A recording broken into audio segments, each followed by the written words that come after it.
Hello, my name is Michael O'Keefe, aka The Movie Wist. If you enjoy this interview and want to hear more top-notch film industry conversations, please press the thumbs up, subscribe to this channel, and hit the bell to stay in the know. Hello, Andrew Rausch. Before we talk about your book on Tarantino's largely unknown first directorial effort, may you tell me how you're doing under quarantine? I'm great. This is my 9th or 10th week in the house. I'm surviving. It's not been a great time, and I do miss interacting with people. I see people are starting to go out and do things, but I had a heart transplant 2 years ago, so I'm really susceptible. My immune system is very weak, so I've really tried to avoid that, but it's hard because everyone else is starting to go out. But I'm doing my best. Well, how are you doing? I'm doing all right. I hope your heart's okay. At the moment, knock wood. Hopefully it stays that way. Okay, buddy. So why did you decide to write My Best Friend's Birthday, the making of a Quentin Tarantino film? Well, it's funny, I'd always loved movies, but and I know that people that hate Tarantino are going to hate this answer, but I suppose they wouldn't be listening to this if they did. But the first movie that really made me sit up and start thinking about film was Pulp Fiction. And at that same time, I was taking a film class. It was just a basic appreciation of film class. So I was at the same time being hit with these other films, and at the time I was young and kind of stupid, and I remember thinking, what was it? It was Phantom of the Opera, the silent film, and at the time I thought this is crap, and which is crazy, but I hadn't really started researching and learning about film and its history, and really Pulp Fiction was the thing that kicked that over. So for a lot of years, I wanted to write something about Tarantino. My first book was supposed to be about Quentin Tarantino. It was going to be a guide to his films, because at that time there were a couple biographies right off the bat, Jamie Bernard's, and I think Winsley Clarkson was the second one. And I really wanted to do a book about his films, but it took so long to put it together. And, I ended up, and I sidetracked. Eventually, short and long, somebody else put out the exact same book. Or really close to it, which was called the Quentin Tarantino FAQ. And anyway, I kept thinking, I'd like to write, and I met Tarantino in 99 at QT3 in Austin, and I'd always loved his work. I tried for years and years to interview him, but it hadn't worked out. And I just had this weird idea, nobody'd written about this film.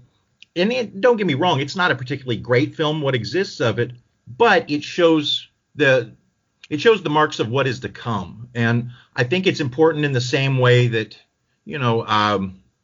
Kubrick's first film is, even though Kubrick tried to suppress it, those are important because they give us a glimpse of the artist as they are maturing, as their work is maturing. We kind of see where they're coming from. And I think that's fascinating from a scholarship point of view. Absolutely. So tell us how it's characteristically like other Tarantino movies.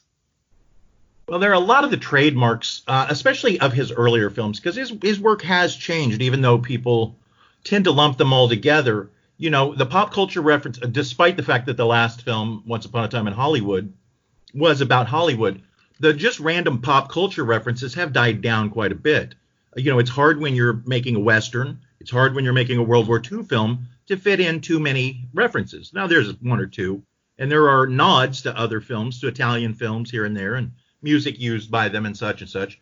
But, in the early films, his characters, were eating cheeseburgers and talking about Brian De Palma movies and this and that. And, in that this early film really was a precursor to true romance in a lot of ways. You even have one of your lead characters is named Clarence. The other lead character is named Mickey, which, as we all know, Tarantino's script, The Open Road, ended up becoming two scripts at that same time. One was Natural Born Killers and one was True Romance. So I really think this was sort of a rough draft in a lot of ways.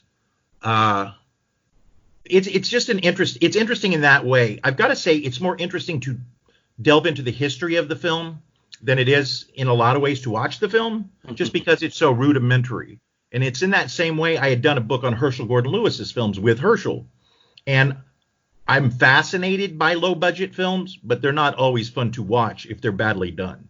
And, this one it wasn't super badly done, but it was shot on a $5,000 budget, which was, using money that he made working minimum wage in a video store, So, I applaud them for going out and doing it. Mm-hmm. So who was the most fun to interview for this book? Well, probably I'd have to say Tarantino, just because I spent a lot of the last 3 years trying to interview him. And I was kind of nervous to interview him because sometimes interviews with Quentin Tarantino can go badly. Mm-hmm. It depends on the mood you catch him in. But he was very excited to talk about this because it's something he never gets to talk about. Let's be honest, It's a footnote in every other book. It's a paragraph or two in, those other books. But I thought in telling this, it would be interesting because we could really find out a lot more about Tarantino and his roots. That's really what a lot of the book is about, is him and his friends coming together, deciding to make a film, and also other early films that they worked on. But it was interesting because he was in a great mood. He laughed all the way through the conversation. The conversation went over what he had agreed to do by a significant amount. He was just in a really great mood. It was the Quentin Tarantino you'd want him to be. And when I got finished, somebody said, "So when are you going to interview him again?" And I said, "Probably never," because I got the interview I wanted and it went right. I've had interviews that go crazy. Guys like Ralph Bakshi and weird ones like Tom Wopat one time told me off. Just weird interviews, But this one went great. There was a guy that we talk about in the book. The hell's his name? There's this guy named Dave. I can't remember his last name, but he's very negative about Tarantino, and all of the people involved, basically.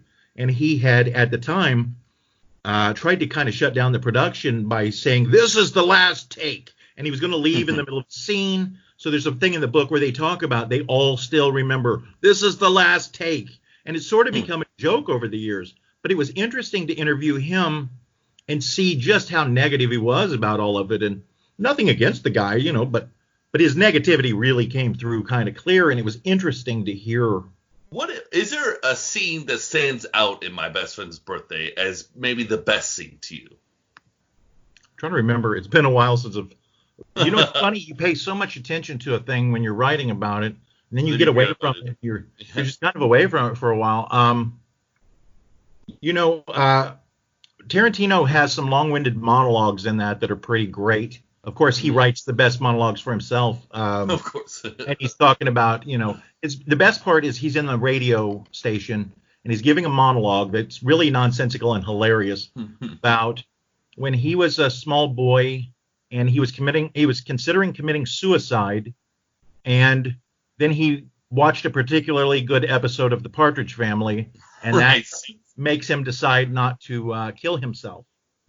So, and then he later learns, which is crazy because there's no way he could have known the exact day, but he finds out later that it was the day that one of his favorite rock singers died. Okay. So oh, go ahead. Good times. All right. So please explain the Roger Avery and Quentin Tarantino relationship. Well, I recently interviewed Roger again for Diabolique and found out that they are friends again. Oh, that's good. It is. They reconnected after Roger's movie came out. Quentin called him. Roger seemed surprised that Quentin, because Quentin's really not a phone guy. He doesn't carry a cell phone, which is unheard of for somebody of his stature. Sure. But Roger said somehow he figured out how to call me on an iPad. So he used an iPad to call him. It seems like maybe he was in Europe or he was someplace far away, and they hit it off. And I had known Roger a little bit since the 90s, and he'd always told me it's not what everybody thinks it is. We're not enemies, we don't dislike each other. We still like each other, but there was he was unhappy with certain aspects of how everything went down, and he would never really go into it. But so when I interviewed him again about 2 years ago, it was really interesting. He opened up a lot more than he'd ever opened up to me about some of this stuff, and was really talking a lot about My Best Friend's Birthday. He was very chipper. So when I interviewed him I don't know, maybe it's been 5 months ago. He said, so you want to ask me about Quentin.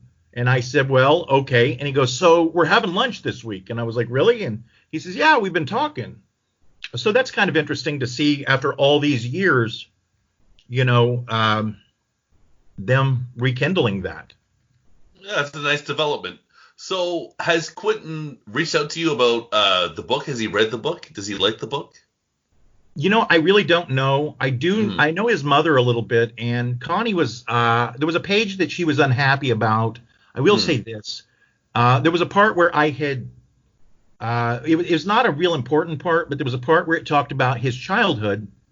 And, well, there were two little parts in that same page or two that she was unhappy about. One was my fault because it talked about some hobbies that they had done, like having carrier pigeons, I think, and something else. I can't remember. But I'd actually gotten that out of another book, believing, that it's real, because I think that was in Rebels on the back lot. And she said that the timing was wrong, like it was before Quentin was born. Well, okay. And so, I didn't think that was a big deal. And then somebody in the book, it's an oral history, so, it's mainly told through other people's dialogue or what they say in interviews. And one of them, somebody said that he didn't really have a father figure. And that made her mad because Quentin's stepfather, Kurt Zastapel, she felt like was a real strong father figure, and they were close. But, that wasn't something I said. I was just using quotes from the people to put together, sort of build what they thought he looked like, what he was like as a person back then, sort of describing the version of him that they knew. It's sort of a Rashomon type of story where everybody has, a lot of times their memories are different, this and that. But so, I don't know. He's so used to all of this. I'm sure he doesn't have a problem with it. He was very excited about the book. And, I kept it honest, and I did everything I said I would do. I'm sure it's fine. And as far as that, with her, she's a sweet lady. I'm sure she's just a protective mom, Mm-hmm. Sure thing. Right.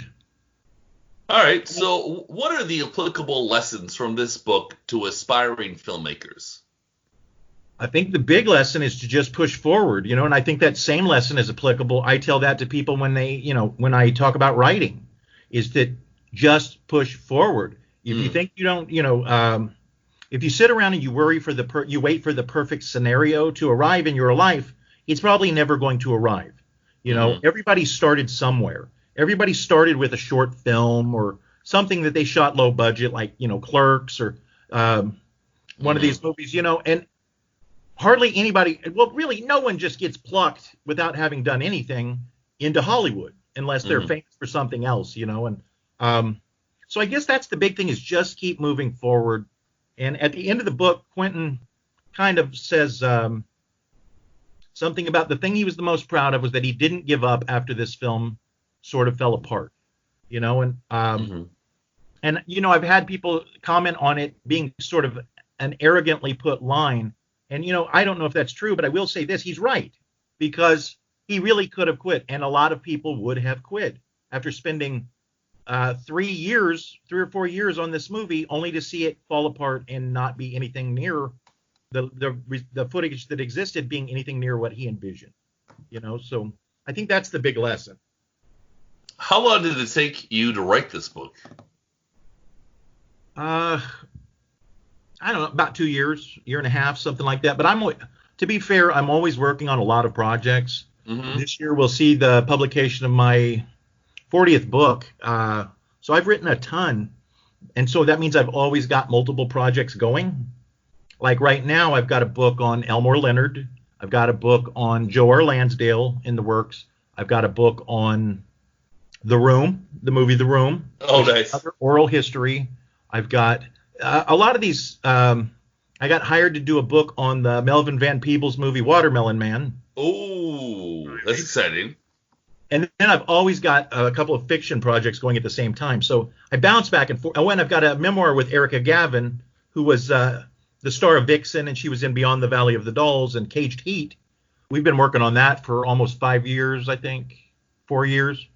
And I'm very excited to be almost done with that. But just because it's been so long. But so I stay busy. But it took a couple of years. Got it. All right. Well, Andrew, thank you very much for your time. Do you have any advice for people to keep themselves entertained during quarantine? I would say watch movies or read. The thing I'd really like to see more people do is read, and this is the perfect time. We've got time. You're at home. I feel like I'm going to go on a soapbox real quick, but I feel like a lot of people don't read anymore, and I hate to see that. Not just because I'm a writer, but I feel like it's part of being educated. It's part of learning and growing as a person. So read books, read mine, read anybody's books. Read, damn it. All right. Read, All right. yeah. Well, thank you very much, Andrew. Hey, thank you.